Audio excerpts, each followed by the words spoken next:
Hey, what's up, guys? Max Vangeli here from NoFace Records, and today I wanted to do a video on tech house bass lines.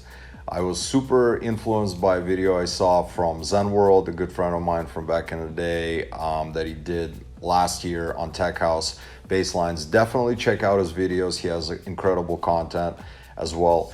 As many of you guys know, obviously we have the NoFace Records and the NoFace Academy. So whenever I get to see something really helpful and crucial for our own students, I like to recycle it and take a look at it from a different angle. You know, a lot of content creators, producers have different ways of doing things, and I think it doesn't hurt to kind of apply and combine different sources. Now, the things that we're going to be going over today are patterns, glides, filter automations, the importance of key, and then the importance of variation of tech house bass lines. So let's dive in. Hopefully you guys are on Ableton, and if you're not, it's never too late to change. It's an absolutely my favorite DAW. You know, I know a lot of you guys are using Logic, FL. All of these tips and tricks apply the same no matter what you use. So let's dive in. Okay, guys, here's what we'll be making today.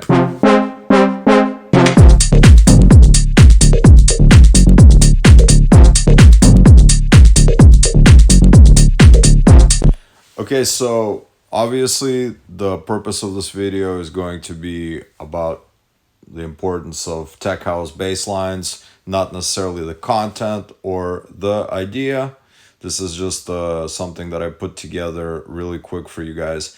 I was heavily influenced by Zen World's video from 2021 on tech house bass lines. I used to work with him a lot. He's a really great guy. Definitely follow him, check him out. And as you guys know, we have our own academy and we have the NoFace Records, the label. And sometimes I like to bring that knowledge to our guys. Of course, something that I learned from other great content creators, music producers from around the world, and all of that fun stuff. So I sort of packaged it up a bit differently for you guys. So I went into different categories and different sections that we're going to be going over. Yeah, definitely let's dive right in. And basically, the first thing that we want to go over when it comes to tech house bass lines is the pattern. So I really like what Zan did at the beginning of his video. He basically took a pattern, which is like a straight pattern note, essentially. So the reason why this is kind of important, so I'm going to basically recreate the bass line from scratch, the one that you heard here.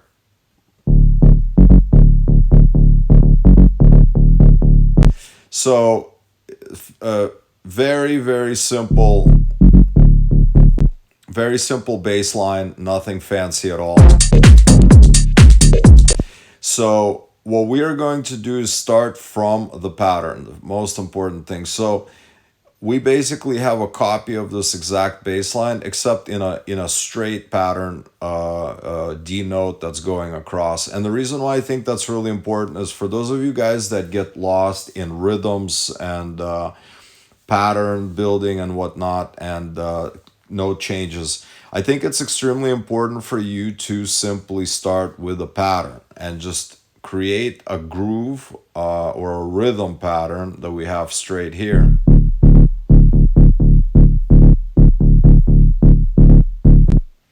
So, let's see. Yeah, it's going to be like this, more like that. So once you establish that's going to be a lot easier for you to kind of maneuver from that. Now, the second thing that I wanted to go over is key absolutely does matter, especially in tech house. And in this case, I have a D. If you're in Ableton, you can choose the scale and put a major or minor. For those of you guys that are unaware, most tech house tracks are in a major key. The bass lines are a little bit more happy, the vocals are uplifting, so it is a major key. Now the main reason why it's important to choose the right keys, because the lower you go on the octave, like for example, if we were to play this on a C,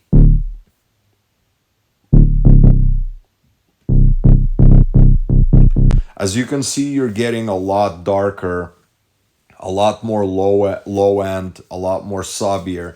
So in this case, if you want get a little bit more grungy with it, you want to basically keep it somewhere down here. Now, in my case, we're on a D, but you can also go to, let's say, a G or an F. So as you can see, the higher you go up, it kind of becomes a bit more pitched up, happy, I guess, less dark. So I really do like the D. D is like kind of like a good spot in the middle. But again, it really matters what key you choose, of course, depending on kind of like the vibe that you're going for. So the next thing that once you establish your key, the next thing that's really important to understand is in tech house, you do not want to create massive variations of the notes, fluctuations. Like if I was to do something like this.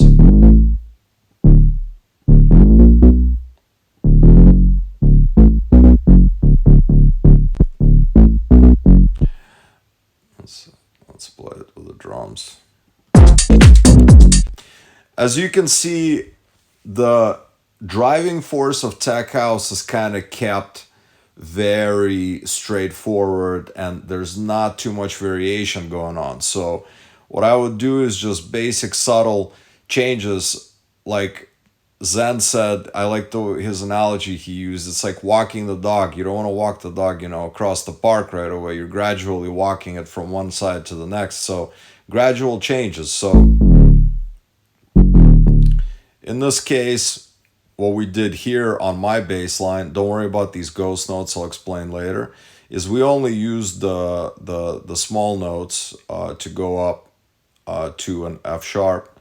So what we're gonna do is, there you go.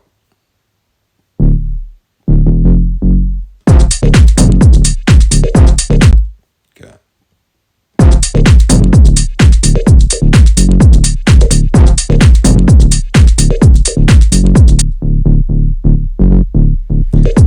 So yes, so that's really important. Gradual changes. Keep that in mind. Gradual changes.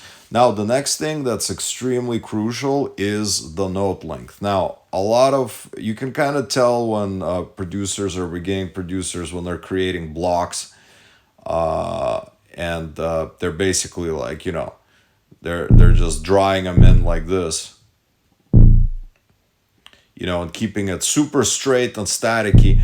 Now, it's really crucial for you guys to start creating these variations. And literally what I suggest is in Ableton, right click, turn off grid, and start really maneuvering it manually and listening to what's happening. So for example,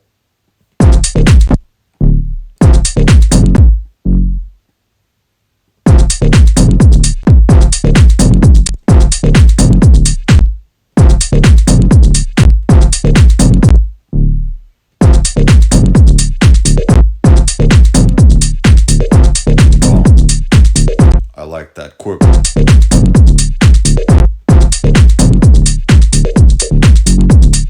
You see how boring? Listen. You see, this is the second half where I'm not doing anything, obviously. So that sounds extremely boring. So what I'm going to do is I'm just going to copy this across. So we have a little bit of a variation there. Now, again, feel free to even change these individually as well. You don't have to necessarily copy it, but that's different. It's just different tactics, whatever works. Now, the next thing that I want to go over with you guys is by the way, before I go into swing, I wanted to tell you that same goes for volume automations. Like, you want to just kind of randomly go in and move things around, just even if it's a small tiny bit.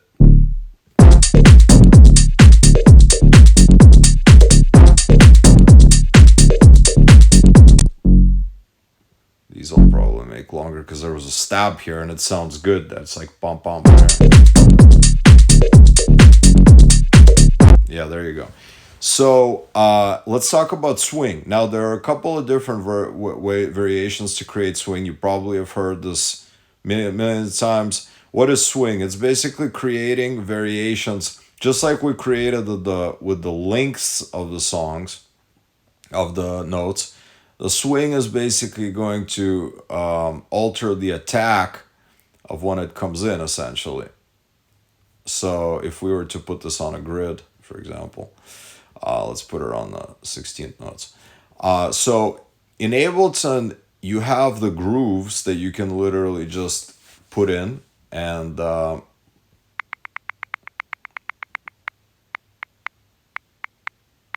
let's take this one, super crazy, just so you can hear the variation. So you literally drag and drop it here on the MIDI note, and basically, and you can play it.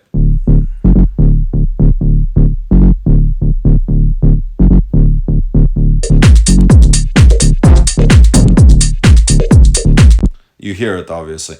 So there's millions and millions of different grooves that you can just grab from these options here, but I'm going to show you how I like to do it manually, which is a bit more I guess hands-on.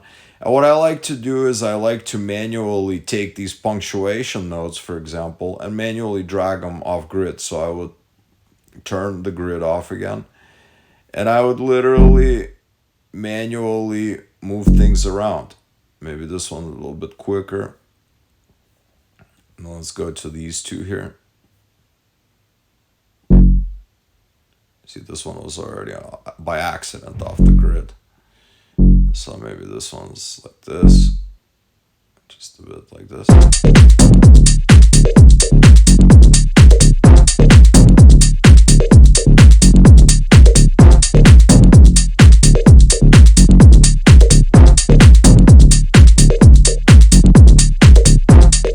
There you go. So that is basically how you create swing. Now, you want to kind of keep it consistent with the swing. Like, you don't want to change every single note. Then that's going to create a mess. You always want to remember those key notes on the one, like these, for example, you definitely don't want to move too much. And then keep it consistent. You know, if you move it here, and kind of play with it and see what works. And it's definitely going to create a lot of magic for you, and create a bit of livelihood, I guess, to the bass line.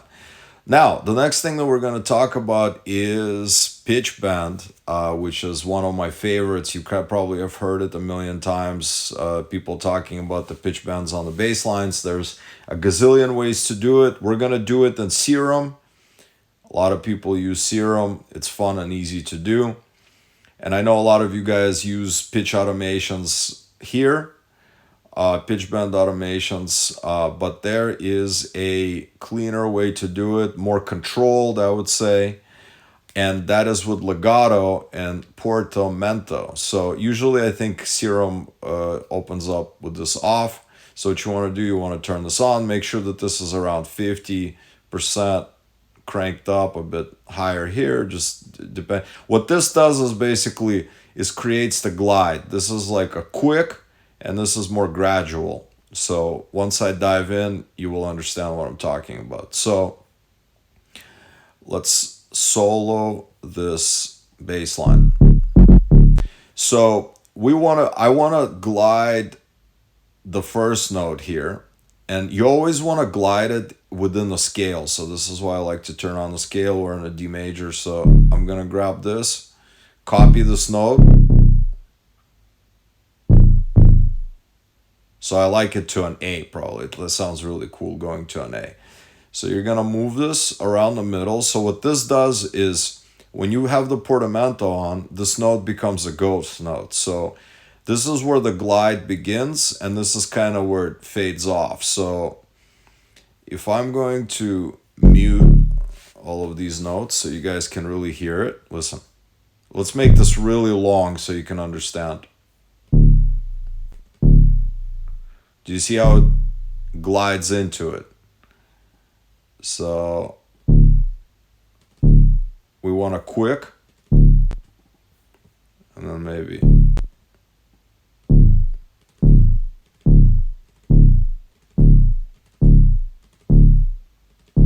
Yeah. So you're gonna be playing with the knob to make sure that it's as, you know, natural as possible. So the less this is, the more kind of like drastic it is. Look. But what you want is, there you go. So somewhere around there. So let's turn on those other notes and put some more glides. Where do we want it? I probably want it here as well.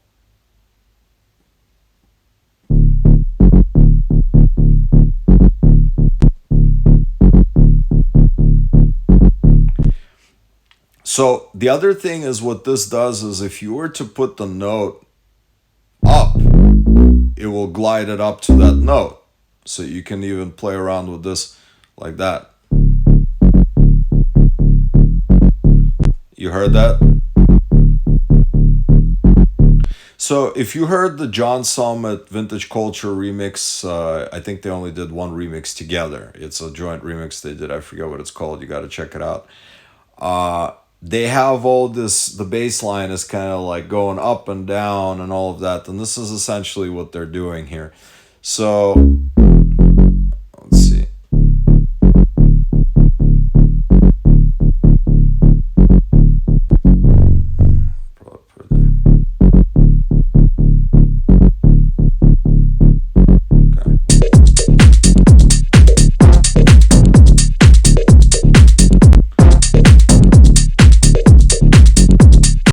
Okay, so that's cool. So that's how you create pitch, essentially, glide effect on your notes. Those cool gliding bass lines you hear a lot in tech house, essentially.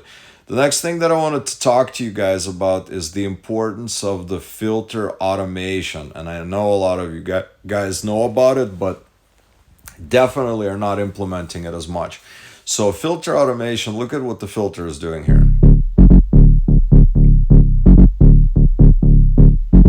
So without the filter automation, this is what the bass line sounds like. So very boring, kind of, nothing really is happening. So what the filter automation is, basically opens and closes depending on the envelope. So I'm gonna go ahead and remove this envelope here. Remove all modulations so you can see how it's created.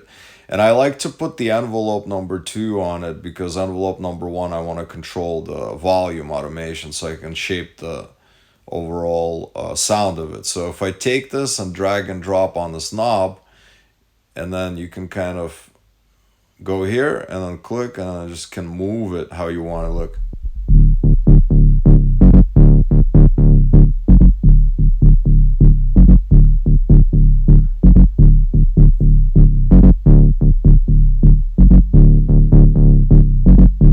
It creates this wall effect, which creates a really super cool, texture for the bass line. So I think that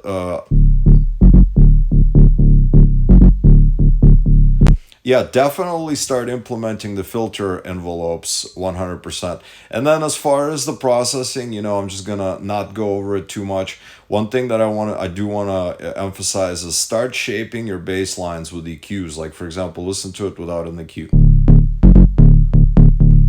It sounds like very kind of amateurs, because there's too much high frequencies, too much mod in the middle. So what I like to do is, I like to use the EQ to start shaping it almost like an artist. Think of it as you guys painting a picture, taking a bit of an edge here. You see? A bit of low end.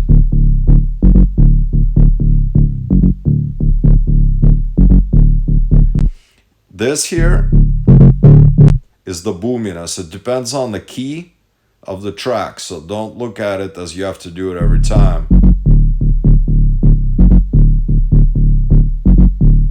I just like to get rid of the boominess. Now this is almost like a distortion, a drive, and then of course the LFO tool. Well, not the LFO tool, the Nicky Romero kick.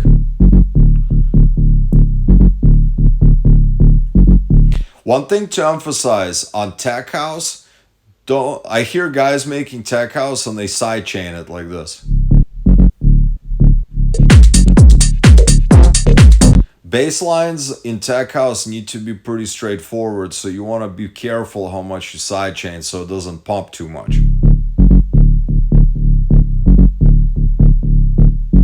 Right?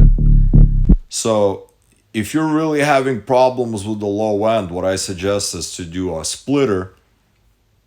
Is basically, I like to use the bass clef. He has a 2-band splitter, which basically splits the two frequencies, the high and the low. So what you can do is you can essentially put the side chain on the low end here, anything below, like, let's say 200 hertz, for example. Let's solo that. And let's pump it. Right? And then the high.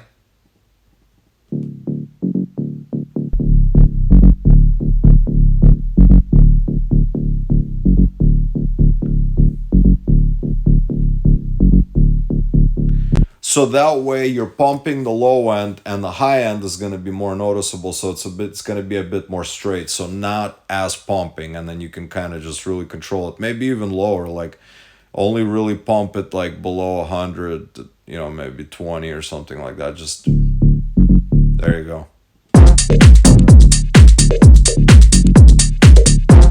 Yeah, definitely use your ear for that. Yeah. And then the final thing that I want to talk about is the variation. So obviously when you're creating tech house, you want to create a bit of variation. So what, obviously you got your kick dropout and stuff. So whenever you're making the bass line and you copy it across, we're going to go to that final section of the variation.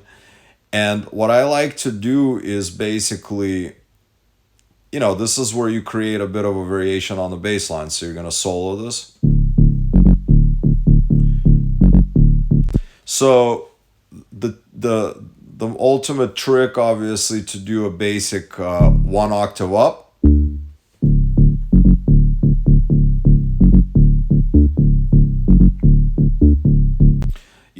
Or you can take some. You can do a walking line.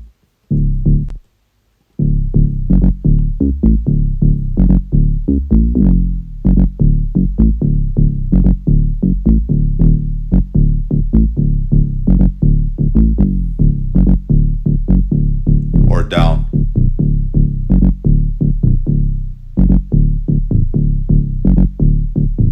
There you go. Another trick I like to use, actually, that not too many people are using nowadays is the good old bit crusher on those ends. So automating it like this, just a bit.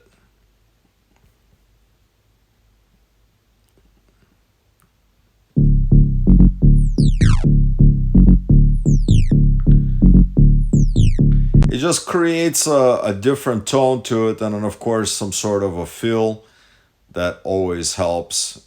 In this case I have. So all together it sounds like this.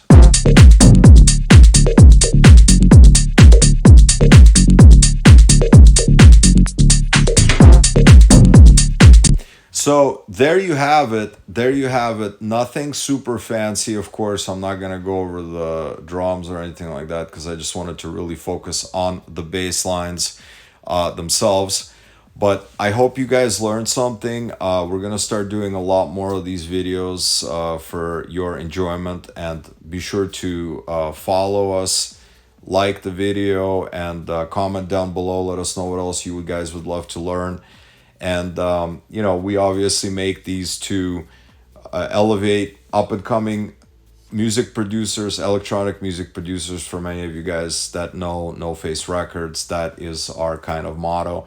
And the NoFace Academy, if you are looking to elevate your skills, we're doing a lot of webinars, a lot of one-on-one sessions, a lot of feedbacks. We have over 300 students in our NoFace Academy.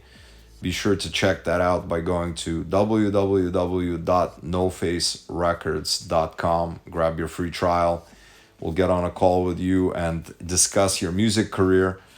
And in the meantime, hope you guys learned something and just keep on elevating. And remember, it's only a matter of time. Don't ever give up and keep on rocking.